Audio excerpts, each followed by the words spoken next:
this is working. Uh, hmm. Let's see. So started a little bit earlier than the 2 p.m. as I just wanted to see if I can get this all up and running. Uh, okay, I guess this should show me the messages somewhere if you will be typing any messages. All right. I'm not sure if the microphone is doing anything. It might be that it's using the built-in microphone because it's not giving me any settings to select the microphone, so maybe I can just drop it. Yeah, I don't suppose that this is working. Let's see. 1 2 3 4 1 2 3 4. I see that there's a person in the chat, I think. Wow, thank you so much for joining me here. If you maybe could type something into the chat, that would be greatly appreciated.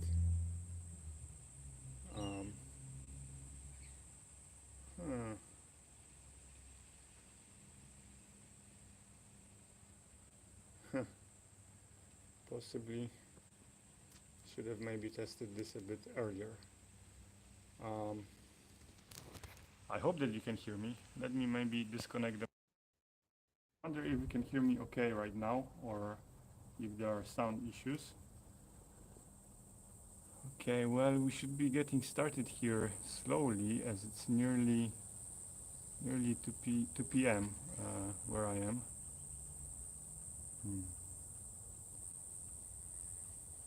Well, I do hope that you can hear me because I cannot verify this in any way. I can enable the chat. I can do this live chat. So if you type anything, hopefully those messages should be visible over here. I'm also not sure what the audio quality is, so that might be an issue, but I guess we will find out after the fact when I get to see the recording.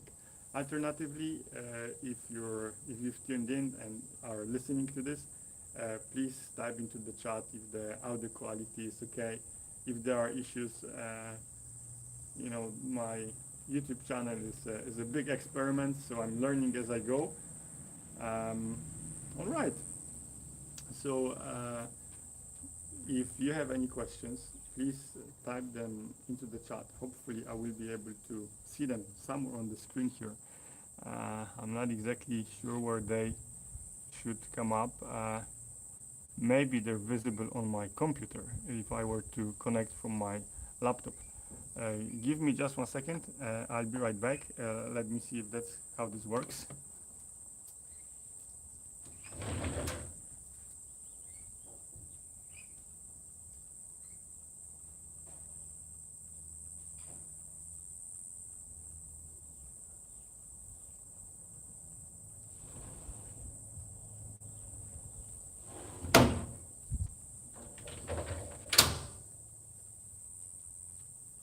Okay, so we are a bit more technologically advanced here than I was hoping to. I was hoping that all this can happen on the phone, that I will not be needing my computer at all.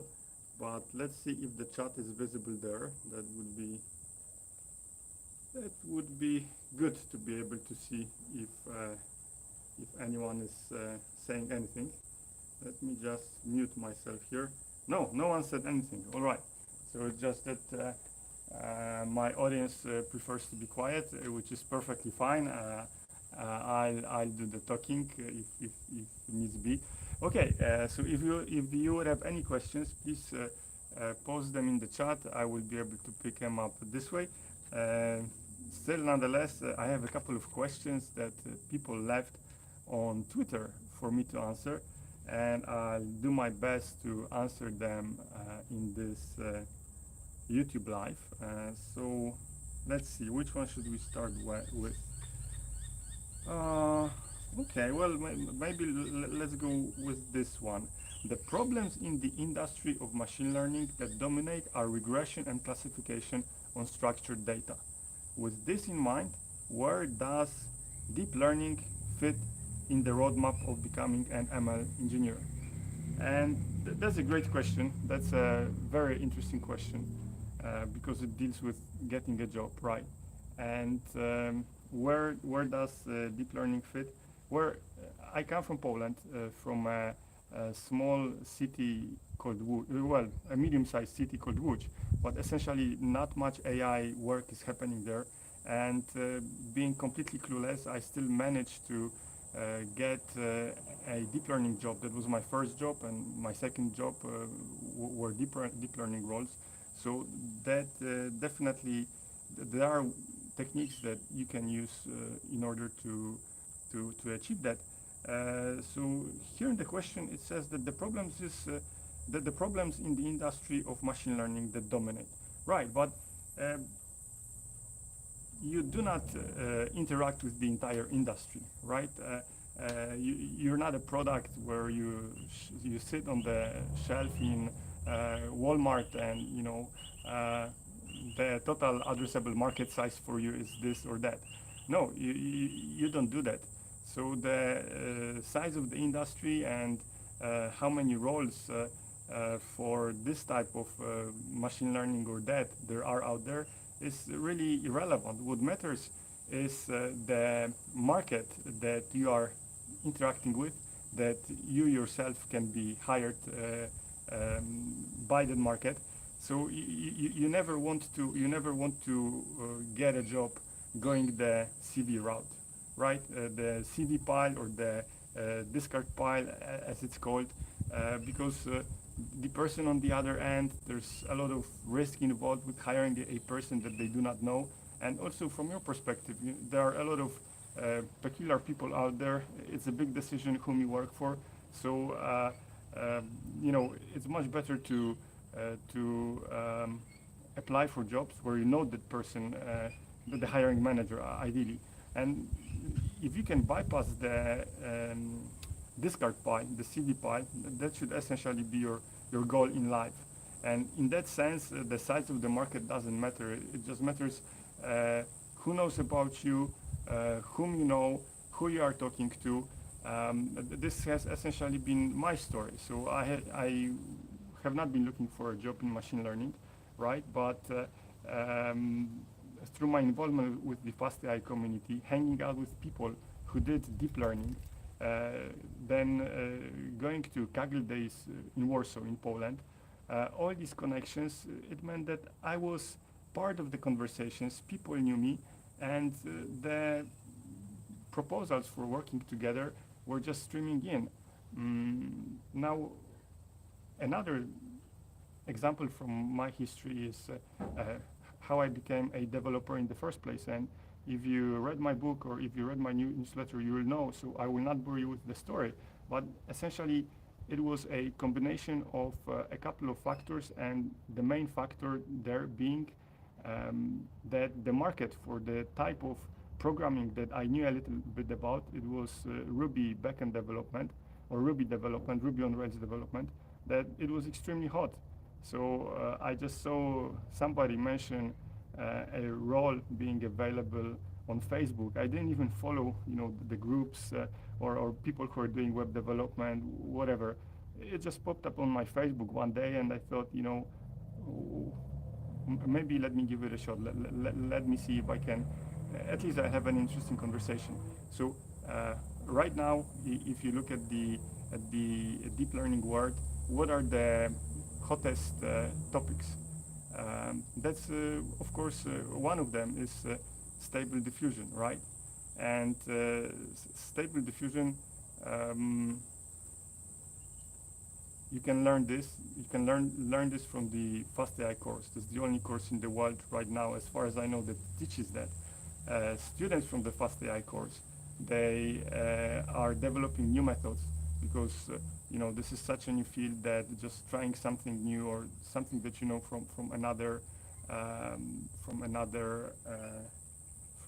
domain can be extremely helpful there. So they are developing new methods, and they're inserting themselves in the conversation with people who have an interest in this area and who potentially can be hiring or where they can be informed about jobs coming up in that domain. There are people right now hiring for generative art related jobs on Twitter. I've seen this happen. I I have seen my colleagues partake in that and to good success. So the point is, if you keep thinking about the industry as a whole, and this is discouraging you in one way or another, then you're doing this wrong, because it's never about the industry being stuck in that or that paradigm. It's just where you position yourself, who you talk to, who knows that you exist, what kind of work you're sharing online. That is my answer. And if you want to take the path of going through the CV pile, that is certainly up to you. But I don't believe that this is what the question was asking about. All right, let's move on to the next question here. And the next question is, it almost seems as if everyone is learning the same things in machine learning nowadays. How do you set yourself apart and position yourself for jobs? Again, this is a question where the answer is it doesn't matter what everyone is doing. It matters what you do yourself, and the differentiator should not be whether you know this or that technology that you put on your CV, but the differentiator should be the projects that you have worked on yourself, the projects that you've shipped, the blog posts that you've written. There's only one Radek Osmulski in the world who has a personal blog like I have with the projects that I worked on. And you can create this uniqueness for yourself where you absolutely stand out. Also, the answer from the previous question, going where the market is going and trying to capitalize on those mega trends and being able to move faster than other people, that is also very useful, because I bet that generative models and stable diffusion will be maybe taught at universities at some point, but there is probably some delay before that can happen. But you can learn this online right now to great effects, and can try to seek your luck in those domains. Another thing here is, so probably what the inquirer is asking here about, everyone is learning the same things. Yes, so broadly speaking, everyone is learning NLP, everyone is learning computer vision. But if you say that you know computer vision because you trained a model or two, that is rather uninteresting to a person who wants to hire you for something, or to a business. So you probably want to develop skills that solve or that can be related to some business problem. So in computer vision, a great example of that is object detection. Maybe many people are taking computer vision courses online or are learning them in university classes, but if you were to become an expert on something that is as applicable, that has such an importance to the business as object detection, then again, you write a couple of blog posts, you see where people discussing or needing object detection are, you can inject yourself into those conversations, and that's a completely different scenario. And one last thought here, I completely agree that it doesn't make sense to be doing what everyone is doing, because if you do what everyone is doing, that's where the competition is, and I'm not sure if competition or competing with others and out-competing others is the best strategy in life. If you can pick domains where the bar is maybe not lower, but a great example of that from life is becoming a football player. Everyone dreams of becoming a football player, right? But just a tiny percentage of people make a living as a football player, right? So you have to work extremely hard, you have to be lucky, you have to have talent. But think of being a developer. It's not rocket science to become a developer, right? I mean, there are hundreds of thousands of people who are developers, who are machine learning engineers, and you don't have to be in the top, 0.1 percentile in order to have a good life. And same reasoning should apply, I believe so, should apply to the domain that you're picking, where you want to study, where you want to make a mark for yourself. For instance, I'm doing Grexis right now, and I find this domain absolutely fascinating and extremely rewarding. But how many online courses on Rexis do you know? Yes, the information is harder to find, but it has absolute business applicability. It's very simple to link this to link the value that you can deliver in building a recommendation system to the bottom line of a business. I agree. Just seek out those areas that are maybe a little bit off the beaten track, that require a bit more research, that maybe require asking a person, I don't know, on LinkedIn or somewhere, hey, what is a good book that you would recommend, because I don't see this discussed online. And via finding these niches, you can definitely make a spot for yourself. Okay, so let's move on to the next question, and this question is from Daniel. So Daniel is somebody whom I met on Kaggle, and we have been talking on Kaggle and on Twitter quite a bit. So here's the question. Hi Radek, if you start over and just get started with, and would just be getting started with Kaggle, and you heard an amazing Kaggler who won the first place in iMaterialis Challenge competition and willing to share everything on it, what would you do to make the most out of this competition and the Kaggle? So I guess what Daniel is asking here is, if you have somebody who has a bit of experience in a certain area, how do you capitalize on that relationship? How do you make the most of it? And here my answer is that I think that Daniel is doing everything perfectly fine and correct. He invested a lot of time into the competition. We had good discussions. I tried to share what I could, but now I moved on from this competition on to doing something else, like as you can see, trying to improve when it comes to talking on camera, talking on video. My only piece of advice to Daniel is to continue what he's doing, because he's on an amazing trajectory. I could see the progress that he's making from the earlier notebooks to the notebooks that he's sharing right now, and just to be open to learning from everyone, because in that competition, that's the auto competition on Kaggle where we interacted the most. There is Chris Diod, who shared an amazingly an amazing amount of value in the threads. There are other very experienced, very high-profile Kagglers. So probably don't focus too much on a single person, in that case, that being me, but just try to learn as broadly as you can. Spend time on those Kaggle forums. Make sure you read everything being discussed on the main notebooks in the threads. And there are not that many posts being added daily. Maybe it's like 1 or 2 threads, and most of them don't even have replies. So stay up to date, continue learning, and I feel that you are on an amazing trajectory. So congrats to you, and keep up the good work, and I'll be very keen to see how your journey progresses, how it develops. Okay, and with that, we're moving on to the last question I have on the list.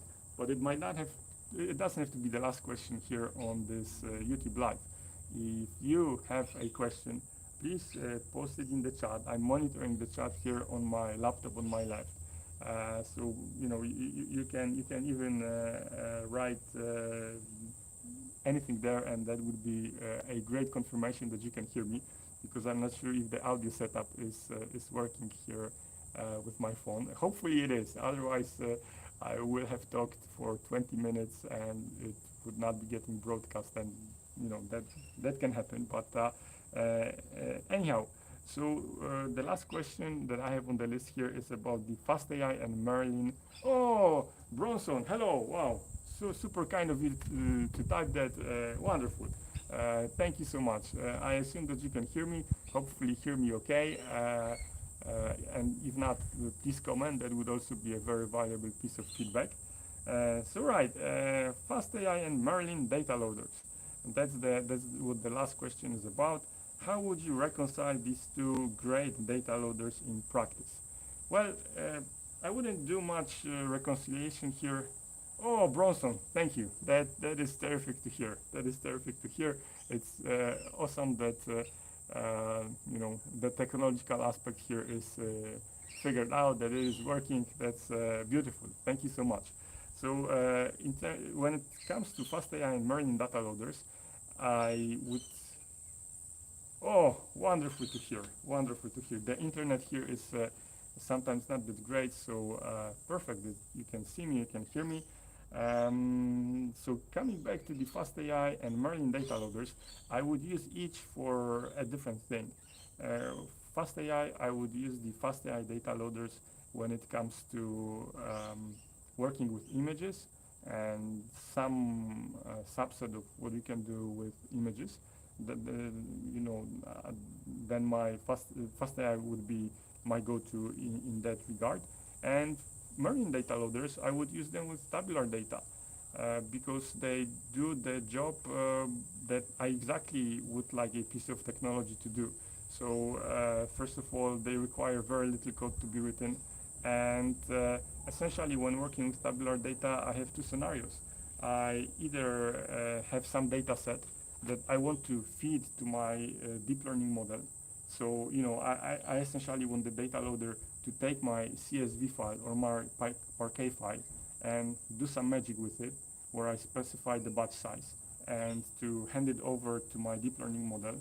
That's what I personally want, you know, and I want it to be a PyTorch model because I like working with PyTorch.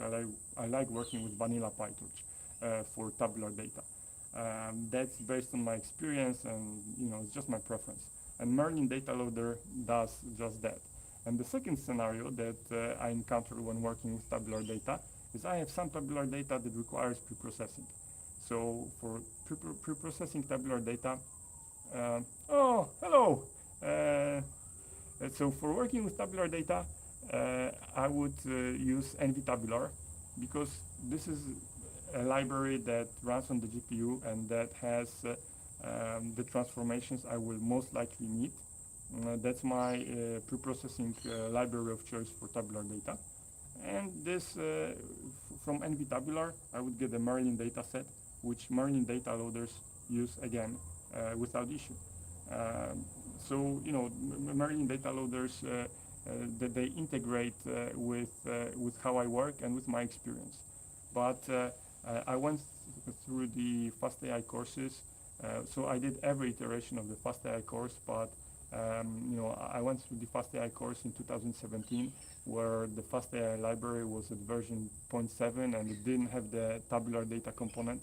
So if your experience is different, if you maybe don't know how to work with tabular data, then you essentially have two choices. You can either do the fast AI course and learn about those data loaders there, and along the way learn about best practices of pre-processing tabular data, or you can use some of the documentation that we have for Merlin, for NVTabular, but it's a slightly different setup whether you're in a classroom learning from Jeremy Howard or following the documentation. So if you were to go through the courses, then maybe you know, using fast AI for tabular data would be your preference. It isn't mine because of the background that I have and how I learned about tabular data, how I think about tabular data. But in this case, I don't think that there's a right or wrong path. So okay, let's see here. And I have not fully figured out how to see the chat on my phone. It displays, but then it disappears. So let me read the question because it appeared here just a moment ago. How can I improve my skills in computer vision problems?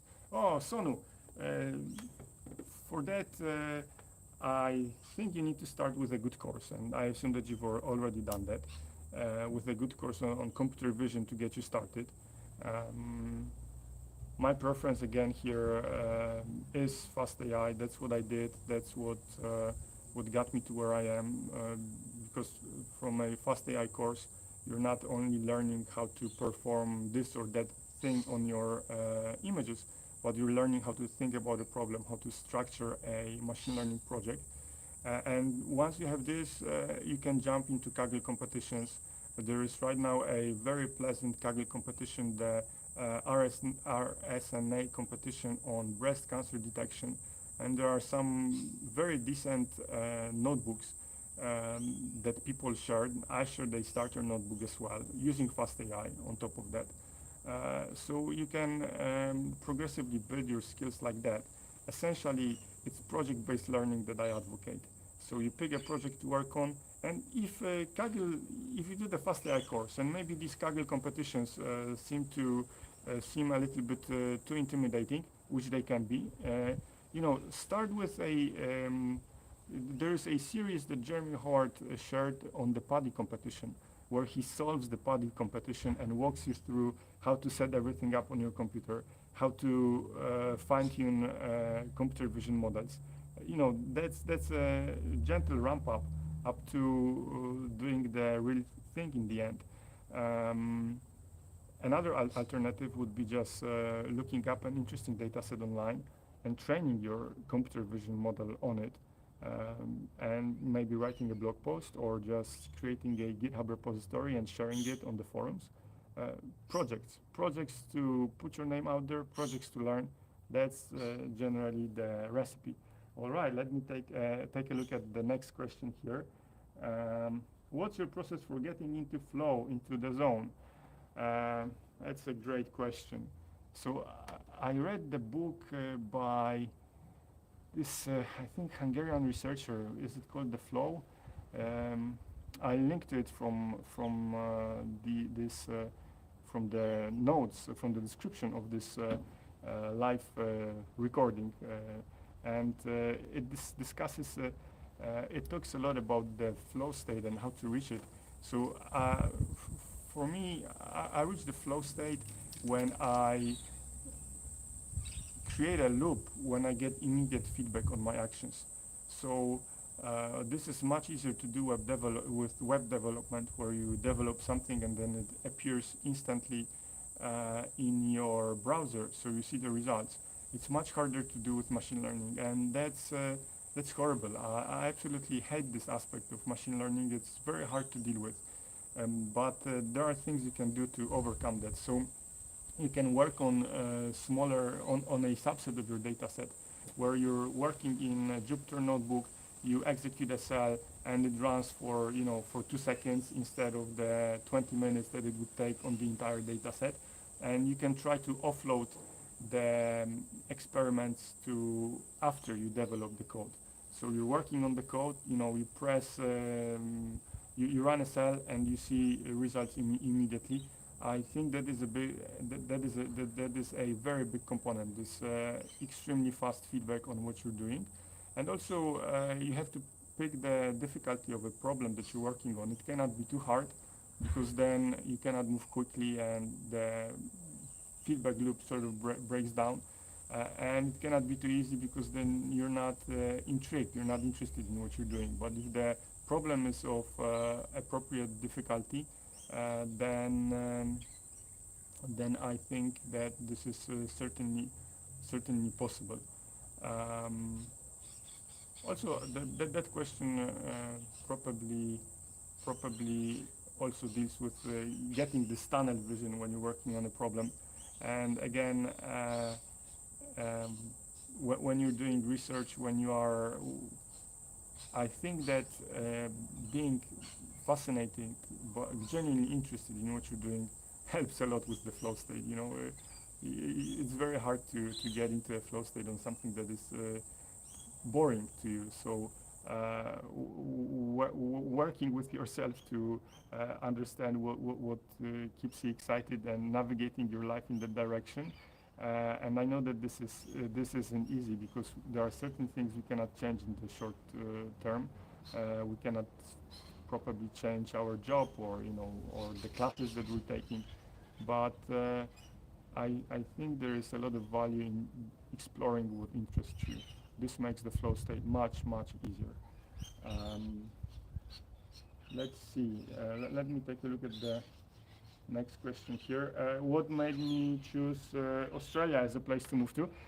Uh, my, so we wanted to move out from Poland. My wife wanted to move out, and we wanted to move to a place where English was spoken, so that our kids, could learn the language. And looking at the list, at the list of countries that we could easily get to, Australia had a great combination of climate and because my wife doesn't want to live in a place where it's cold. And Australia is definitely not cold, especially Queensland. It's subtropical, and this is a real palm tree behind me. But another big reason was that I had a path to get to Australia that was quite important as well, which maybe would be much harder with other places. But at least I understood what it took to get here. But another very important consideration that I personally am very fond of, Australia has a nice social system. So you have this social safety net. Me, since I have a family, I don't want my life to crash and burn if I get sick, right? Which is the main reason for going bankrupt in the United States. There are no guns here, at least. And I lived in the United States, I lived in Ireland, so personal preferences just led to us picking this place for the social climate as well. When you have a family, you look at life in a different way, and I'm not an extremely well-off person, so I don't want the government to be my enemy, or I want this social safety net, like I'm used to from Europe. I very much appreciate public healthcare and things like this. So let's see, what do we have here? Can you speak about the ongoing RSNA competition? Some tips and tricks? Yes, I shared the notebook there. Please take a look at the Getting Started notebook with fast.ai. It's an interesting competition, and the main challenge is to get your model to train. So that's a very big challenge, and if you try to solve that problem, you learn a lot in the process. I struggled quite a bit with getting my model to train at all, and the difficulty was, first of all, the data set. Well, the birds are not, they want to be on YouTube Live.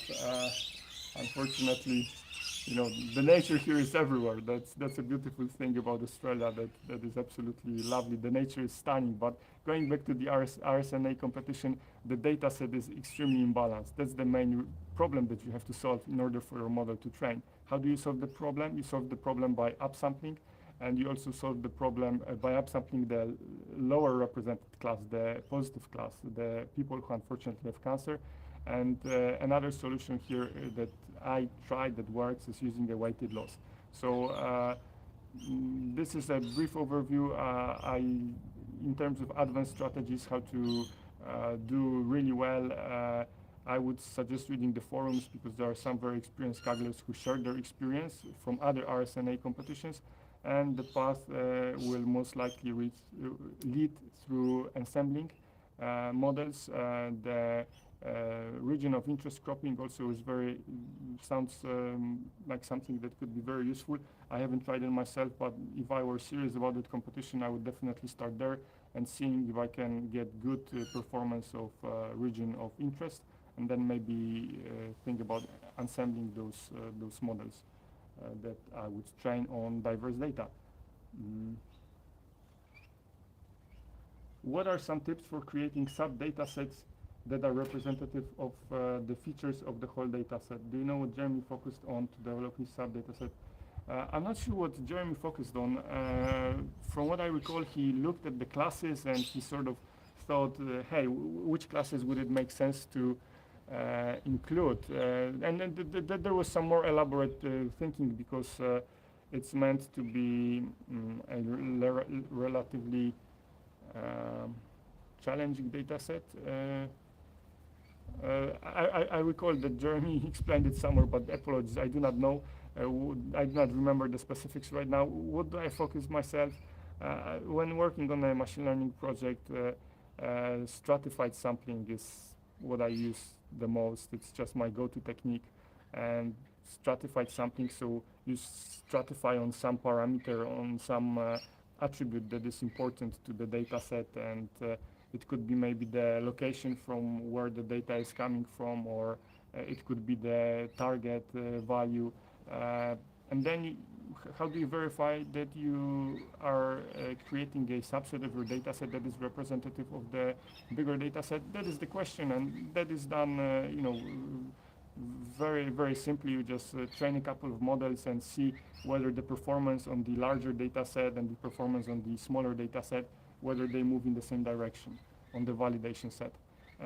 And that's it. If you see improvements with models from model A to B trained on the big data set, you see improvement from model A to B trained on the smaller data set, then you are probably on the right track. So there's no magic. It's more about verifying that what you are doing is actually working.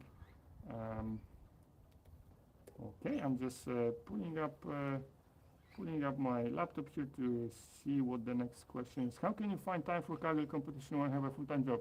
Yes, that's a very important question, and I have had issues with work-life balance where I would wake up early, let's say on the weekend, and my wife and my family would find me on my computer typing away, or I will be the last one to go to sleep. I don't fully advocate this approach. I try to minimize that. But since machine learning and doing things online is my passion, I try to find time for that to continue to grow. It's also nice that some of these activities that I'm doing for work are aligned with what I want to be doing. So work is not wearing me out all that much. I create tutorial notebooks at work, or that is helpful. If the work was draining, as in, oh my God, I had to be doing something that I didn't enjoy for 8 hours, I would probably be in a different position in the afternoon to do something else. But another aspect here is just using the time that you have in an efficient way. So doing a bit of forward planning, figuring out what you want to work on. The worst thing is you sit in front of your computer and you don't know what to do, because then you waste your time. If you know what you want to do, you go in, you do your thing, and then you can move on to something else. I also listen to podcasts that interest me, or lectures from YouTube on the go. So if I'm dropping my kid off to school, that's a short route, but in 20 minutes or a little bit more, I'll be going to pick up my daughter from a horse riding camp, and on the way there, I probably have 20 minutes to listen to something interesting, to learn something. So I will utilize that time. And also, I've been doing this for so long now. When I wrote the first blog post when I started taking the fast.ai course, I remember writing the first blog post. It took me 40 hours. 40 hours. And now, since I worked on so many projects, right now I can write an email that I send to 1,200 people, my newsletter, which should be very scary. It is very scary, but I can write one in maybe an hour and a half, sometimes more, sometimes less. But that is because that I've been doing this for so long. So with every iteration, with every new project that you work on, you can move much faster. I feel that this is the true secret, that you can move much faster. Can I prepare myself for machine learning engineering role in 6 months? I know of a person who did that in 7 months, and they were a professional pilot. They took the fast.ai course. They started blogging about their progress, and but they work nearly full time, I think, on the course or some high number of hours in a week, and they got their first job in 7 months. I don't recall the name of the person, but it was shared on Twitter, and but no, generally I don't think that it is an exception. It's like hitting a jackpot. Uh, 6 months, if you are doing other things in life, especially if you're doing other things in life, it's very tough. And it's tough because it's not only about learning the techniques, or also the question is, can you code? If you cannot code or are just picking up coding, then forget about it. But I've been at this for 10 years, right? Learning machine learning, learning programming, and the thing is that it's not only about learning this or that technique. You also have to develop emotionally, right? Learn how to deal with the frustration of machine learning code, not working, learn with debugging. And if you are not going via the traditional academic background, you have to figure out how to talk to people online, how to present yourself. So 6 months, yeah, maybe, I don't know, depending on your background, but I don't feel that this is the right approach to life. That this will serve you well. If you generally, in most circumstances, if you have to make money along the way, you have to make a living, you might have to, then I don't think that this will work very much. I went back. Okay, beautiful. With smaller. Yes, Sonu, if you work with a smaller data set, then you cannot, well, it's meaningless, the result that you get on the leaderboard. I mean, you can still train a model, train on just a subset of the data set and see how it improves with predictions on the test set. You can do this, but that's generally not what you want when you're working with a smaller data set. You want to work with a smaller data set to write the code faster, to work on the project faster, to get to some results faster, essentially to finish the development phase. And then you run on the full data set. So you run, sometimes the data set is so big that you might even, you might want to train only on the subset of the data set, even for your final result. Or in the Kaggle competition that I won, the computer vision competition, there were, 140 gigabytes of data in total in the train set and the validation set. And it turned out that just using a subset of the data was enough, because the subset of the data was different from the rest of the data. So it just involves a little bit more thinking and planning. But generally the setup is you develop on a subset of the data, and then you move on to working on the entire data set. So you just want to develop and test your ideas on a representative sample, so that you don't wait 6 hours for a model to finish training, but the training completes in, let's say, 20 minutes or 5 minutes or 1 minute. With modern hardware, this is possible. On tabular data sets, you can get a representative sample that's several thousand, like 500,000 rows, or 200,000 rows, and your model will finish blazingly fast, depending on the model that you use, of course. But you can use XGBoost on the GPU. You can set up the project so that you set the project up for fast iteration. That's what matters.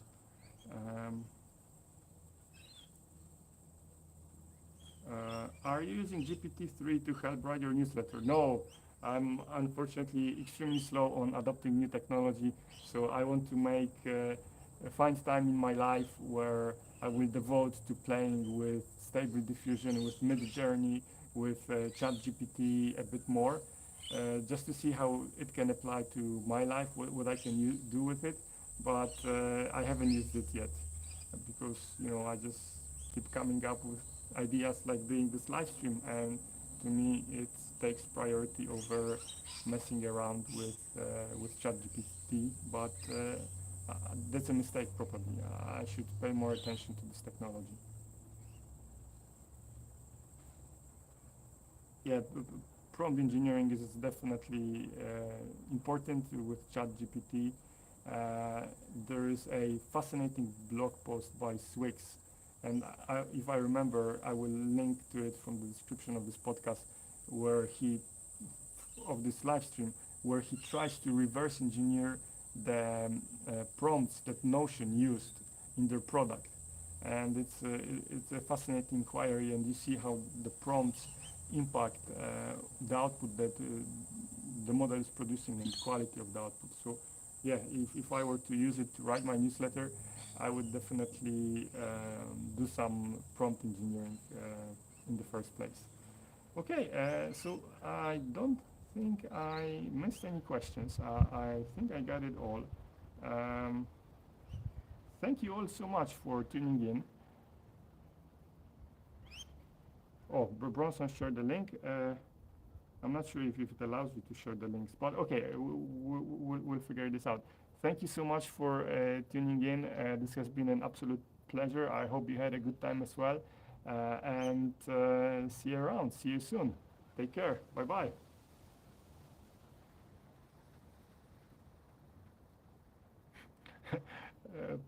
Pleasure, Bronson. That sounds awesome. I hope you are enjoying your lunch. Take care, my friend. Bye bye.